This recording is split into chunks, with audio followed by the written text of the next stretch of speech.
Dito ipapakita ko sa inyo kung paano ginawa itong English system natin. Ito, isa-isahin natin pagbasa. Kailangan nyo itong i-memorize para alang-alang sa trabaho ninyo, mga kapatid.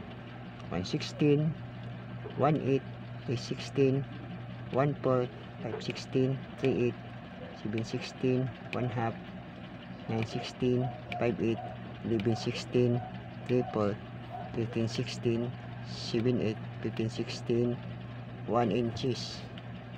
Yan ang tinatawag na English system.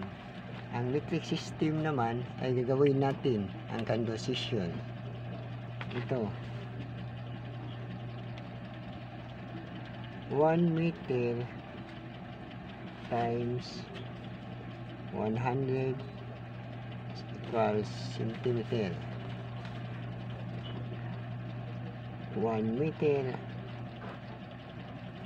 times 1000 mm. 1 meter times 3.281 feet. 1 meter times 29.37 inches. 1 meter times 1.094 yard. Yan mga kabakal, ito yung English system.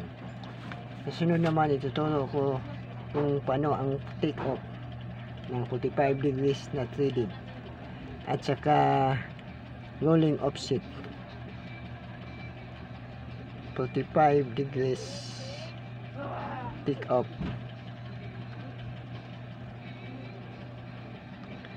threaded.